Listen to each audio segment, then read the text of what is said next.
Our next oral presentation is entitled Recycling PET Bottles into a 3D Printing Filaments for Medical Splint Fabrication, presented by Ms.Chonnakan Wittayawongsaruji.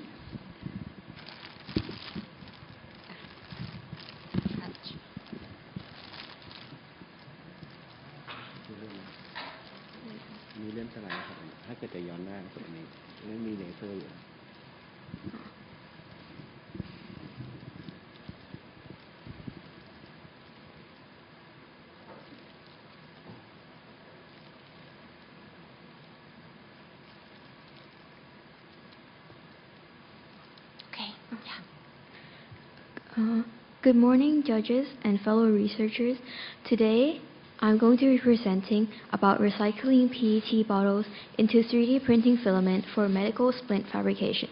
My name is Ms.Chonnakan Wittayawongsaruji, and my school is KMIDS Institution of Technology Lakabang International Demonstration School. So PET bottles, short for polyethylene terephthalate bottles, have long been a problem polluting our lands and our oceans. Due to its cost effectiveness, this material is very sustainable and recyclable, so it is mass produced all around the world. Although they are recyclable, a lot of people don't know how to recycle them properly, which leads to our problem: these bottles ending up places where they shouldn't be. There are so many different ways that you can recycle these bottles because this plastic has a lot of purposes. And by heating them up to its melting point, I was able to turn them into 3D printing filament for my printer. So to make this filament is quite simple. The melting point of PET bottles is around 256 to 260 degrees Celsius. This allows the plastic to easily be shaped into the correct filament size for the printer. In this case, it is 1.75 millimeters. And first, I need to inflate the bottle with a hot air gun to get rid of the edges to make it smooth, and then you cut off the top and bottom. And then you can use a blade to cut the bottle into an even long strip, like a coil, similar to a spring, and that's how I get a plastic strip. So this machine was pre-made to be able to mold the PET bottle plastic strip into filament. As you can see here, there is a little cone that is a metal, and it heats to 160 degrees Celsius, and it will melt the plastic just enough to change the shape into the filament, but not melt it into liquid completely.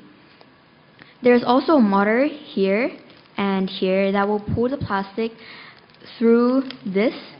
As you can see here, this is the strip of plastic, and it goes through this cone and it becomes filament right here. So the motor will actually pull the plastic on its own, and also you can bake the plastic to make it even smoother during the printing process. However, I did not do that. So there are many 3D models online for free, and using these 3D models and on these websites and a few minor adjustments, I was able to print out some prototypes. This application is called Cura, and it basically slices the 3D models into a code that the 3D printer can understand and print into the model. And these are some of my models that I did as a prototype. So we have a hand splint. This one, the reason that it's flat will be something I'll explain later. And we have a thumb splint and a finger splint. I also have printed a tourniquet, which should be on your table. It's something I printed recently because of recent events going on, so I thought it would be quite suitable. But other than that, there's mostly splints. So there are quite a few improvements that I plan on making for the future, including connecting the filament. It was quite hard for me to connect the filament because of the high melting point, and I had to melt it in a specific way using a tube that would connect the filament together. And also the plastic bottle is quite limited by surface area, making the filament also limited by length, which is why I had to connect multiple filaments together, because each time I print, sometimes it would take only an hour, other times it would take like 6 to 7 hours.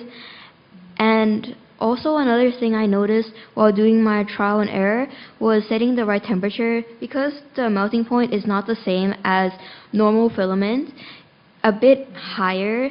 Normal filament would be around 180 degrees Celsius, but this one is 260. So I had to reset the temperature on both the printer and Cura, the application, to make the 3D models able to print smoothly through the time that I wasn't watching it.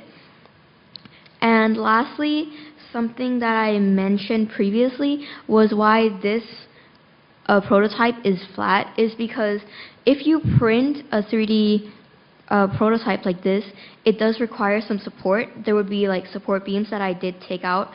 It would be beams to help the prototype be stable and won't fall apart. But it does waste quite a lot of filament, which is something that I will try to avoid, because the whole purpose was to recycle the PET bottles. So I did use models that were sometimes flat, and you can shape them using heat or the air gun that I did use before if it was not very thick. And the filaments that I need to use support for, I simply just try to use a type of support called tree support, which is where the support will be easier to take out, which makes the prototype smooth, and that support also requires a little bit less support, which is why I use that kind of support instead of the general one. Thank you for listening. If you have any questions, I'll be happy to answer.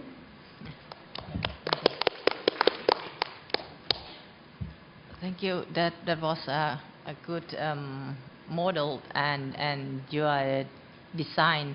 And I would like to know, have you ever tested the durability of the 3D printing products?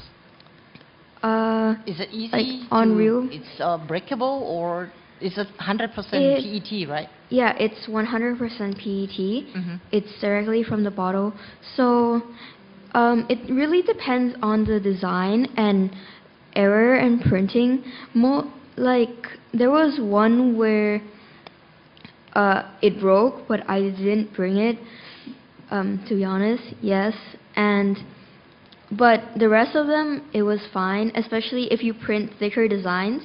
It really depends on what design you print. There are many 3D based ones, but the thing about PET and 3D printing is that you can design it to the way that you like it. If you want the base to be larger or thicker, or to be thinner and more brittle, you can design it. And you can also design the shape and the size according to your patience, which is something I like about this mainly, is that it's quite flexible with how you print it and design it.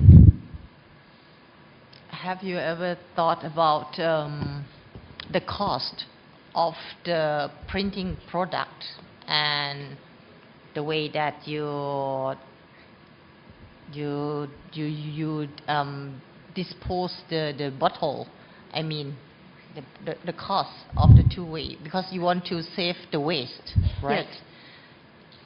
So the cost, the only thing that I really used was the 3D printer, which is similar to a one-time investment at the start.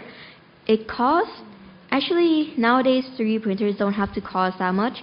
Specifically this one I used cost around 10,000 baht, and the device machine that I used to turn into filament cost around 2,000.